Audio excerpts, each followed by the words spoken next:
2026-yil 13-mart. Assalomu alaykum. Asllari hayoti.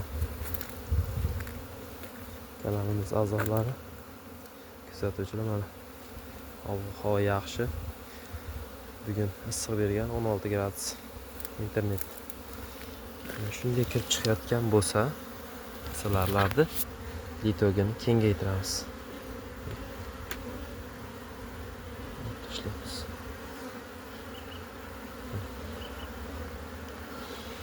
Qopqoqlarni ochib qo'ydik. Sababi 3 kunlik yomg'irdan keyin ozroq nam bo'lgan.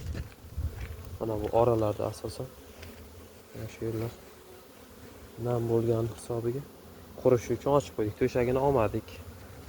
Bulut bo'lib turibdi har zamonda.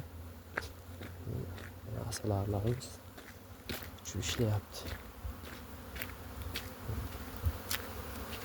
Uçup yangi bolalarini yomg'ir paytida chiqqan bolalarini uchiryapti. Asallarimiz holati.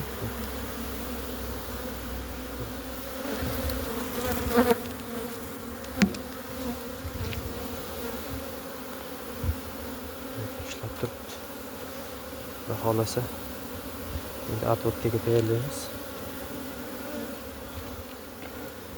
Qarlar qo'nib dam olyapti. Ular yana uchib ketadi.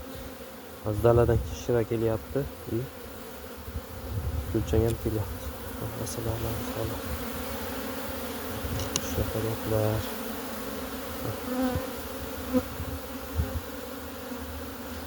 Atotkaga tayyorlash jarayoni.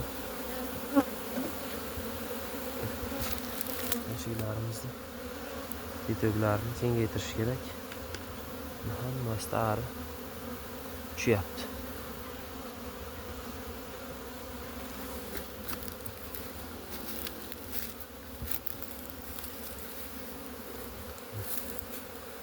Hammasini qopqog'ini ochib qo'ydik. Mana bu o'rtadagi yashiklar, bular atvotka uchun. Bu yashiklarni ham obzor qilamiz. Keyingi safarga. Keyin mana bu oyoqlarni afzalliklari, qulayliklari, plus-minuslarini aytib o'tamiz. Rahmat hammalaringizga. Endi ishni davom ettiramiz. Ishlar qizg'in, qo'lga tegmayapti. Hammalaringizga omad.